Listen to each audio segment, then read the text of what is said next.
Hello, Cedar Creek. This is Miss Clark, and I'm going to be reading to you today from Charlotte's Web. My chapter is chapter 6, Summer Days. The early summer days on a farm are the happiest and fairest days of the year. Lilacs bloom and make the air sweet, and then fade. Apple blossoms come with the lilacs, and the bees visit around among the apple trees. The days grow warm and soft. School ends, and children have time to play and to fish for trouts in the brook. Avery often brought a trout home in his pocket, warm and stiff, and ready to be fried for supper. Now that school was over, Fern visited the barn almost every day to sit quietly on her stool. The animals treated her as an equal. The sheep lay calmly at her feet. Around the 1st of July, the workhorses were hitched to the mowing machine, and Mr. Zuckerman climbed into the seat and drove into the field. All morning you could hear the rattle of the machine as it went round and round, while the tall grass fell down behind the cutter bar in long green swaths. Next day, if there was no thunder shower, all hands would help break and pitch and load, and the hay would be hauled to the barn in the high hay wagon, with Fern and Avery riding at the top of the load. Then the hay would be hoisted, sweet and warm, into the big loft, until the whole barn seemed like a wonderful bed of timothy and clover. It was fine to jump in and perfect to hide in, and sometimes Avery would find a little grass snake in the hay and would add it to the other things in his pocket. Early summer days are a jubilee time for birds. In the fields, around the house, in the barn, in the woods, in the swamp, everywhere love and songs and nests and eggs. From the edge of the woods, the white-throated sparrow, which must come all the way from Boston, calls, "Oh, Peabody, Peabody, Peabody." On an apple bough, the phoebe teeters and wags its tail and says, "Phoebe, Phoebe." The song sparrow, who knows how brief and lovely life is, says, "Sweet, sweet, sweet interlude, sweet, sweet, sweet interlude." If you enter the barn, the swallows swoop down from their nests and scold, "Cheeky, cheeky," they say. In early summer, there are plenty of things for a child to eat and drink and suck and chew. Dandelion stems are full of milk, clover heads are loaded with nectar, the Frigidaire is full of ice-cold drinks. Everywhere you look is life, even the little ball of spit on the weed stalk.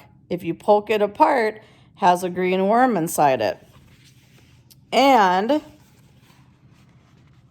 on the underside of the leaf of the potato vine are the bright orange eggs of the potato bug.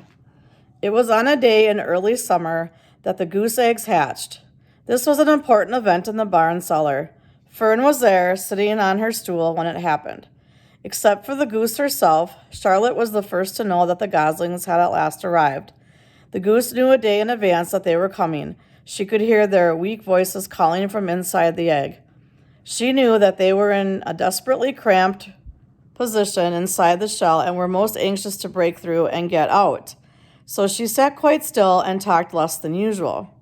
When the first gosling poked its gray-green head through the goose's feathers and looked around, Charlotte spied it and made the announcement. "I am sure," she said, "that every one of us here will be gratified to learn that after 4 weeks of unremitting effort and patience on the part of our friend the goose, she now has something to show for it. The goslings have arrived. May I offer my sincere congratulations." "Thank you, thank you, thank you," said the goose, nodding and bowing shamelessly. "Thank you," said the gander. "Congratulations," shouted Wilbur. "How many goslings are there? I can only see one." "There are 7, said the goose. "Fine," said Charlotte. 7 is a lucky number." "Luck had nothing to do with this," said the goose. "It was good management and hard work." At this point, Templeton showed his nose from his hiding place under Wilbur's trough. He glanced at Fern, then crept cautiously toward the goose, keeping close to the wall. Everyone watched him, for he was not well liked, not trusted. "Look," he began in his sharp voice, "you say you have 7 goslings. There were 8 eggs. What happened to the other egg? Why didn't it hatch?" "It's a dud, I guess," said the goose. "What are you going to do with it?" continued Templeton. his little round beady eyes fixed on the goose. You can have it, replied the goose. Roll it away and add it to that nasty collection of yours. Templeton had a habit of picking up unusual objects around the farm and storing them in his home. He saved everything. Certainly, said the gander. You may have the egg, but I'll tell you one thing, Templeton. If I ever catch you poking your ugly nose around our goslings, I'll give you the worst pounding a rat ever took. And the gander opened his strong wings and beat the air with them to show his power. He was strong and brave, but the truth is, both the goose and the gander were worried about Templeton, and with good reason. The rat had no morals, no conscience, no scruples, no consideration, no decency, no milk of rodent kindness, no compunctions, no higher feeling, no friendliness, no anything. He would kill a gosling if he could get away with it. The goose knew that. Everybody knew that. With her broad bill, the goose pushed the unhatched egg out of the nest, and the entire company watched in disgust while the rat rolled it away. Even Wilbur, who could eat almost anything, was appalled. Imagine wanting a junky old rotten egg, he muttered. A rat is a rat, said Charlotte. She laughed a tinkling little laugh. But, my friends, if that ancient egg ever breaks, this barn will be untenable. What's that mean? Asked Wilbur. It means nobody will be able to live here on account of the smell. A rotten egg is a regular stink bomb.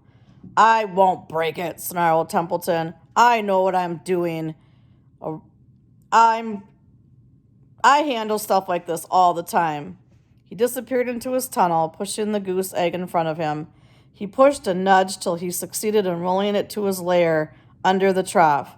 That afternoon, when the wind had died down and the barnyard was quiet and warm, the gray goose led her 7 goslings off the nest and out into the world.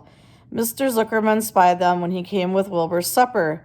Well, hello there, he said, smiling all over. Let's see. 1, 2, 3, 4, 5, 6, 7. 7 baby geese. Now, isn't that lovely?